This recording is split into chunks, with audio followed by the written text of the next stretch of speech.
Welcome to the Jali podcast. I'm your host, Melyssa Barrett. This podcast is for those who are interested in the conversation around equity, diversity, and inclusion. Each week, I'll be interviewing a guest who has something special to share or is actively part of building solutions in the space. Let's get started. Hey everyone, it's Melyssa here, and I just wanted to bring up a subject that has been troubling me. And I have had conversation after conversation, and now that it's 2024, I thought this might be a good time to just speak the words, because I think there is a level of frustration out there that doesn't seem to be getting any better.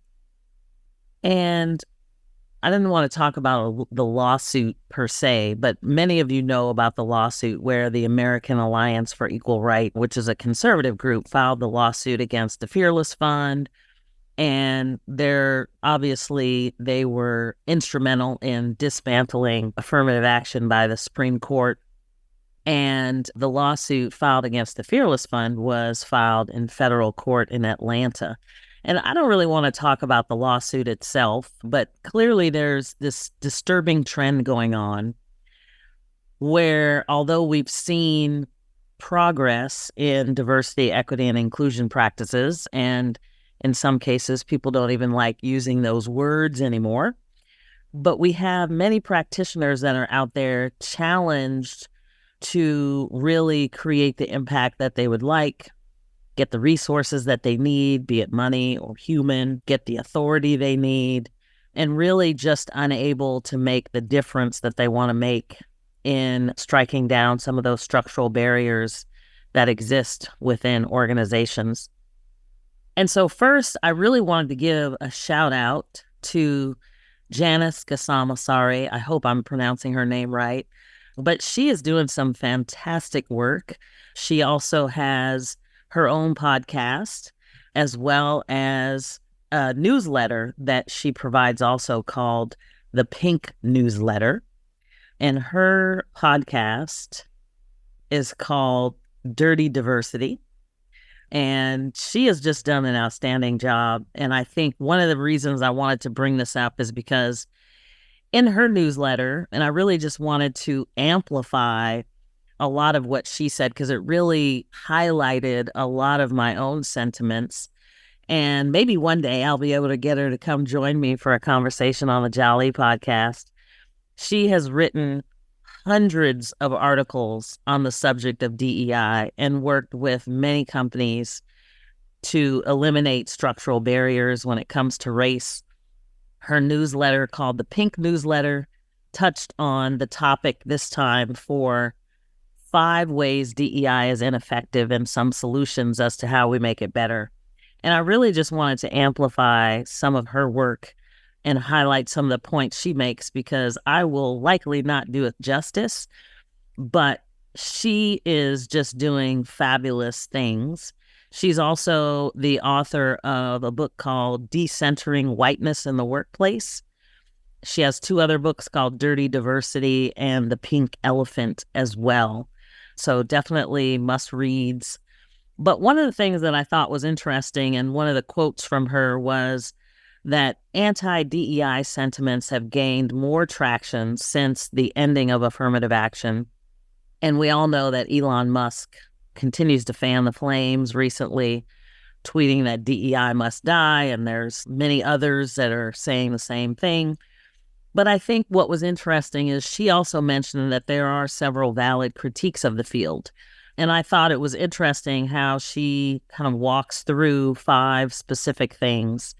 And I just want to amplify her voice and celebrate what she is doing in the world. So many of her sentiments and perspectives so eloquently capture my own. But she is obviously a very talented writer, very talented consultant when it comes to DEI. And so I just figured, instead of me trying to say what I wanted to say, she did it so well. So I just wanted to kind of highlight a few things that she mentioned in terms of what are those 5 ways that DEI is ineffective? And she mentioned some solutions as well.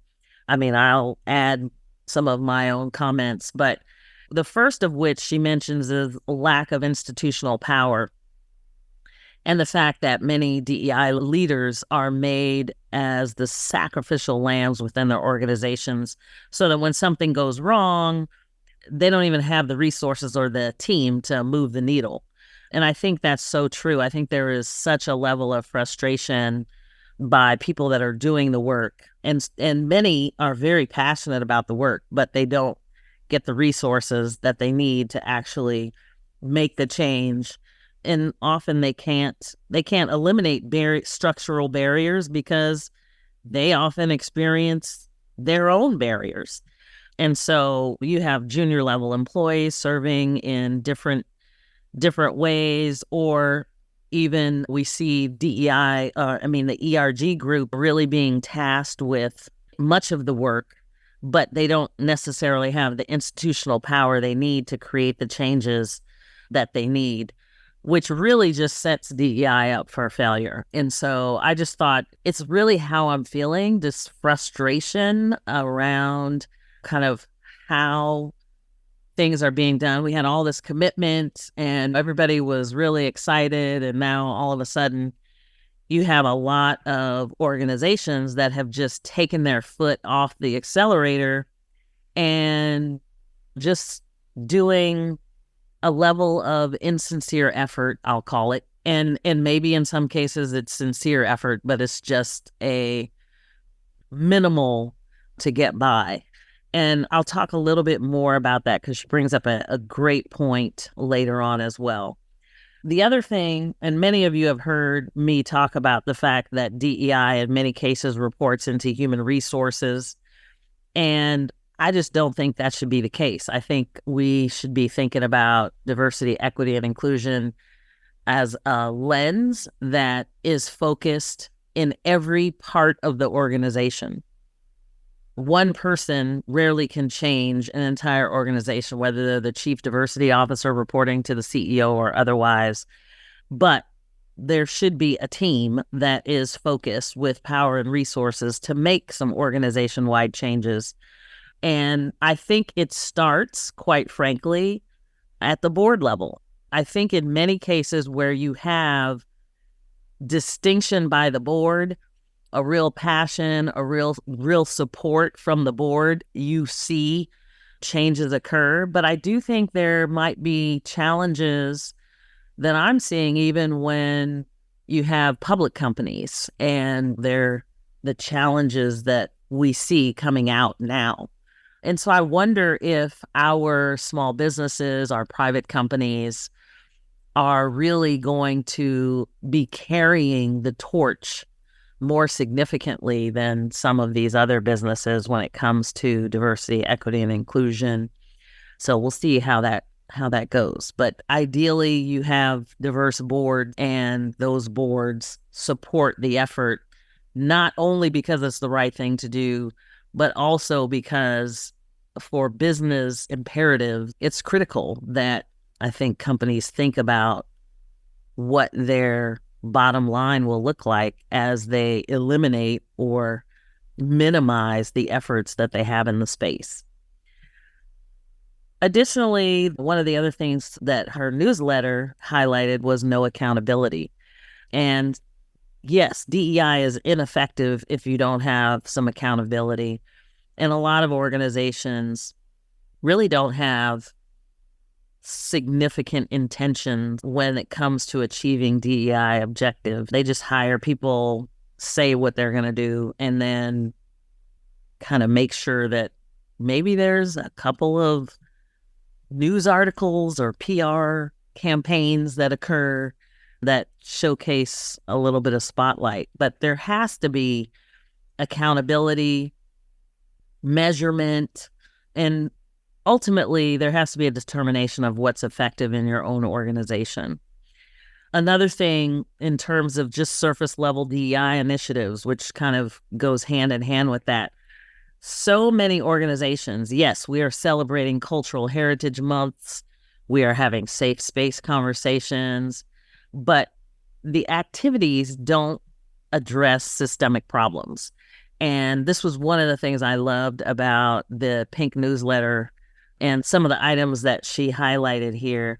She even talked about how everybody seems to be on board with the unconscious bias training. Checks a box. Everybody can say they've done it and they move on.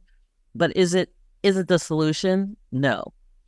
And ideally, and I quote her, in an ideal world, DEI would never be a reactionary measure. Workplaces would be detailed, thorough, and thoughtful, with DEI implementation and structures would be put in place to address inequities. So, and she talks about how organizations must be willing to overhaul policies and practice and really adopt equity and justice-oriented systems. I love the way she talks about it, first of all, because she has a way with words that I likely do not. But it's just when talking about some of these solutions and the frustration that folks are experiencing, I just wanted to voice a lot of these concerns. One of the items in terms of just refusal to address systemic issues, I think there's a lot of organizations where they don't want to talk about whiteness or anti-Blackness. They want to talk about allyship and colorblindness and equality, and kind of just pretend that a lot of different systems of oppression don't exist with respect to all of the isms out there. And so just making sure that there are opportunities to create and impact employee experiences to dismantle and deconstruct those systems is really a focus on how we actually make some progress. And I love that she gave some solutions in terms of just inviting educators into the workplace. And I know when I was at my previous company, we had some phenomenal speakers coming in from universities all over the country that really educated not only on history, because I think a lot of times people don't necessarily understand the history. They've only received one particular view of history. But we also had, I remember one professor that came in who was absolutely phenomenal. And she spent some time talking about intersectionality and how intersectionality really has, in the history of such, coming from an immigrant mother myself, and how different components of ethnicity impact our world in different ways, and the experience of the immigrant, the Latina, whether you call yourself Hispanic, Latina, whatever. I am Afro-Latina, so my father was African-American, passed away now. My mother came from Panama, so her first language was Spanish, and there were a whole lot of challenges that we had in terms of even her not wanting to pass on her native language and to make sure we were raised speaking English. And there are many Hispanics, I think, that were probably in some of the same boat there. But anyway, other things, other solutions that she mentions, auditing workplace practices by a neutral third party. I think that is probably one of those items that never happens to get done, or like resources get rediverted, and we just don't have the money to have some external consultants come in and assess these inequities.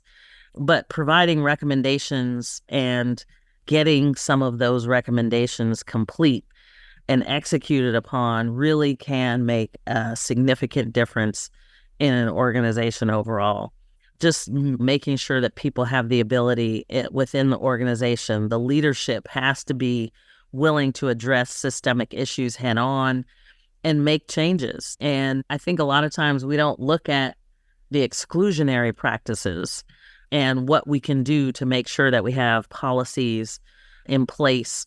I know in the state of California, I think there's a new bill that came out with respect to workplace violence and making sure that companies have policies in place to ensure that they can protect their employees. And so we need to be thinking more broadly about what that means and how that's instituted as well in the organization. And then fifth, I'll just touch on, I thought it was interesting that Janice talks about the upholding oppressive systems, because in some cases, even the DEI practitioner remains silent and just doesn't push back against the status quo. And I have seen that many times. You get a new job, you're in a great position, and then maybe you're even reporting to the CEO, and the CEO maybe wants to make change, but maybe not that much change. And so if you want to read more about her article, it is a Forbes article that she did. It's also in the Pink newsletter. I will absolutely put information for her in the notes, the podcast notes here, so that you can link to her, because I just think she's doing fabulous work, and she's really focusing on the most marginalized as well. So anyway, I just wanted to give her a shout. I'm always about trying to celebrate people that are doing great work in the world. And so I just thank her. And I hope one of these days I get to actually have a conversation with her. But in the meantime, pick up her books, Dirty Diversity, Decentering Whiteness in the Workplace, or The Pink Elephant. I think Dirty Diversity may be out of stock if I remember seeing that right. But definitely check her out and let me know what you think. What are some of the issues that you're seeing, and what are some solutions you think we can implement in order to make progress? Because at this point, I think it is an all hands on deck situation. So Janice, keep up the great work, and I look forward to talking to you soon. Thanks for joining me on the Jali podcast. Please subscribe so you won't miss an episode. See you next week.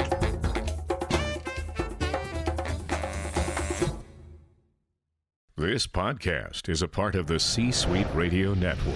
For more top business podcasts, visit c-suiteradio.com.